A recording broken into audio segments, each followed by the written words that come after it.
Hi everyone, my name is Mike Love, and this is the first in a series of videos about Metatron's cube.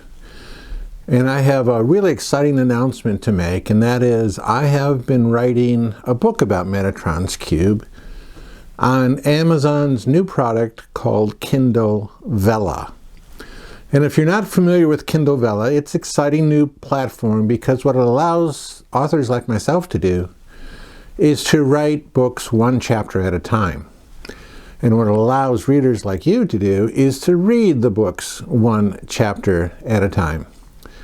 So I've written several chapters already on a new book called Metatron's Cube, a Working Model.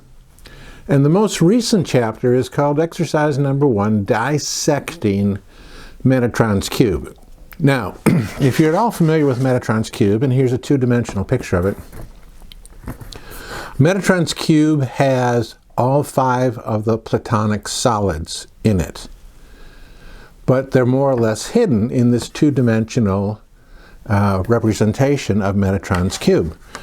So a Platonic solid is something like a cube, and it's three-dimensional. So what I'm going to do in these videos is I'm going to show you how they have hidden these three-dimensional objects into this two-dimensional format on a sheet of paper. So let's go ahead and do that. The first thing we're going to start out with is the tetrahedron, which is a triangle. When it's one-dimensional, actually when it's two-dimensional, it's a triangle. And when it's three-dimensional, it's called a pyramid. So, not to be confused with the Great Pyramids of Giza in Egypt. They're four-sided pyramids, and actually they've got 5 sides because the base is a square. But a regular tetrahedron like this has 4 sides. Each one of these sides is the same as the other one, and each one of these faces, which is what one of this is a face, and this is a face, and this is a face, is the same as the other face. So that's what we're going to find in this two-dimensional representation of Metatron's cube.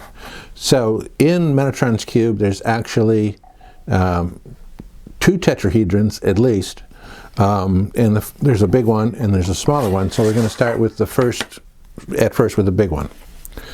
And the big one, Metatron's cube consists of, if you're unfamiliar with it, consists of circles and straight lines. And oh, by the way, I strongly suggest that you go and find yourself something to draw along with so that you can reference it after this video. And if you don't have one of these blank sheets of paper, then stop the video and go out on the internet and find one. They're all over on the internet, and you can just find one and print it and make a couple copies, and we'll be good to go. So I'll wait for you here while you go do that. Now, thanks to the magic of video, I haven't really waited for you, but you think I have if you went and worked on the internet and found one of these pictures and printed it out. So let's go ahead and find out where this first large tetrahedron is. Excuse me. So what we're going to do is we're going to start here, the top circle. We're going to use this outer circle here and this outer circle here. And we're going to start connecting a line from this top circle over here and this top circle over here and this top circle over here. Or outer circle is really more appropriate. And so what I've done is I have traced this face of the tetrahedron. Now, as I mentioned, these shapes are drawn in 3-point perspective so that it looks like they're three-dimensional, but they're not really because they're only drawn in 2 dimensions. So in order to bring in that 3rd dimension, we've got to use the middle of this circle right here. And we're going to draw a line down here to there, and then a line over here to there, and then a line out to this outer circle over here. And what this does is it gives you the perspective of the left side of the pyramid on this side, the right side of the pyramid on this side, and the bottom of the pyramid on this side, so that it's looking kind of like that. Now, if this front side were totally shaded, you wouldn't be able to see any of the back side at all, so you're kind of looking at it straight on. But this is where the large pyramid is in Metatron's cube. Now, I mentioned that there's a smaller pyramid also, and this smaller pyramid has to do with this inner ring of circles. So there's actually 13 circles in Metatron's cube, and there's 6 on the outside, 6 on the inside, 1 dead in the center.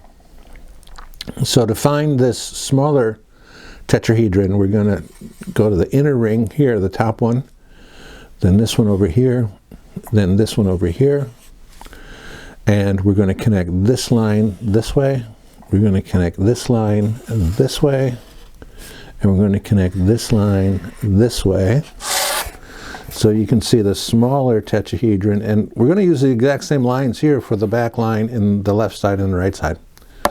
So here's, again, the front side of the tetrahedron. The left side is over here, the right side is over here, and this is the bottom side, which, of course, if these were solid, you wouldn't be able to see them at all. So, that's fun with tetrahedrons, and I hope you were able to follow that. And what I'm going to do is I'm going to make a total of 5 of these videos that go along with Exercise 1 in my new book on Amazon Vella, Kindle Vella, called Metatron's Cube, a Working Model. And in the very next episode, in the very next video, we're going to work with a cube, which is also called a hexahedron. So I look forward to seeing you in that video. Thanks very much.